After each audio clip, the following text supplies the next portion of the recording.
welcome back to Mel's Crochet Corner and more. I hope that everyone is safe and doing well. Today I'd like to teach those of you who would like to learn how to crochet, and I'll be teaching you the basics in learning how to crochet. So in this video we'll be learning how to do the slip knot, the chain stitch and a single crochet stitch. The chain stitch is the foundation of any crochet project that you will be doing in future, so it's important. And you are going to need some yarn. I'm using wool, and you're going to need a crochet hook. I'm using a 5mm crochet hook. So we're going to start off by learning how to do the slip knot. That is the first thing you want to learn to do.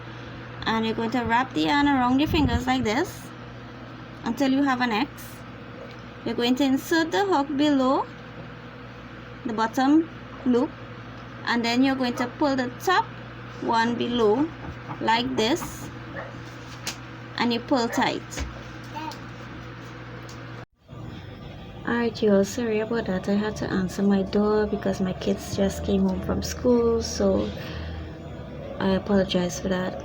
Let's continue, and I'm going to show you again how to do the slip knot. You're going to wrap the yarn around your finger like this, insert your hook in the bottom one, and pull the top one below like this, and then pull to close, and that is your slip knot. Now we are going to move on to the chain stitch, which we will go under and pull through, under and pull through, under, pull through, under, pull through, and that is just how simple the chain stitch is. Under, pull through, under, pull through. It's that easy, y'all. Now this loop here is not counted as anything. This loop is always going to remain on your hook. It is not counted as a stitch or anything like that. So in everything that you're doing, this loop is always going to be here and is not counted for. Now we're going to move on to the single crochet stitch. So this very first chain here, we are going to skip that. We are not going to use this. We are going to go into the second one. You're going to insert your hook in like this. You're going to pull up a loop. You have two loops on your hook. You're going to yarn over and pull through both loops, and that is your single crochet. Again, next chain space, insert your hook, pull up a loop, two loops on hook, yarn over and pull through both loops. It's so easy. Once you get the hang of it, trust me, it's very easy. You're going to continue this right down until you reach the end, just like this. One single crochet in each of your chain stitches. Now you can make your chain however long you want it to be, and just do one single crochet in each stitch. Alright, so I've made it to the end, and what you want to do now is chain one, and then you're going to turn your work around like this, and you are going to go right back into your first single crochet that you did before.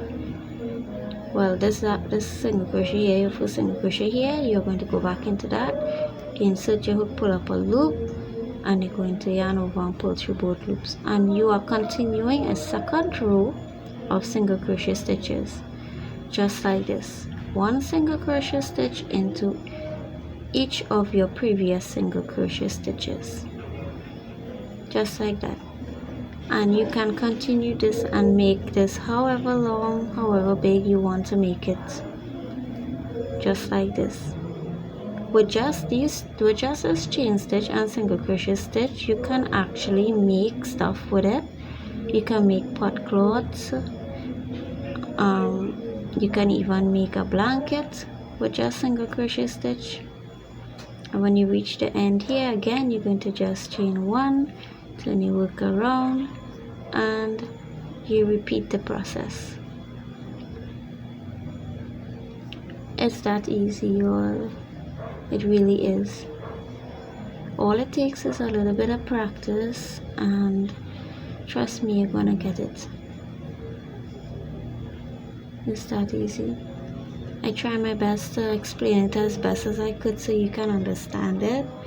Now, some people are telling me that when they try to do it, their piece is not coming out square, it is coming out round. Let me let you know that keeping count of your stitches is most important, because if you put too much or too little, it can actually change the shape of the piece that you are making. So if you chain 10 and 1 for turning, that will be 11 chains. You have to make sure that you have 10 single crochet in each of your stitches going across, because if you make a mistake and you add too much, you're going to end up with a circle or a different shape instead of a square. So yes, make sure and keep count of your chains and your stitches. It is very, very important that you keep track of your stitches. It actually helps a lot. So each row that you do, you make sure and you count to make sure that it is the same thing that you started with, in order for you to keep your project square or the size that you actually started off with. You don't want to be like you start off here and then you end up quite there, if you understand what I'm saying. So making sure and keep count of how much you started with will take you a very long way. It would actually help a lot. Alright guys, that's it for today. Keep on practicing, and those of you who are learning it with me, I would love to see what you have done and how well the work that you are doing. So my email is in my description box. Sorry, I'll leave the email in my description box, but you can also find my information on my about page, and I really would love to see a picture of the work that you are doing. For those of you who are learning to crochet from how I'm teaching here, you all can send me a photo of your pieces that you have been working on. Alright, I'd love to see it. Until then, be safe everyone. I love you guys, and keep on practicing. Never give up.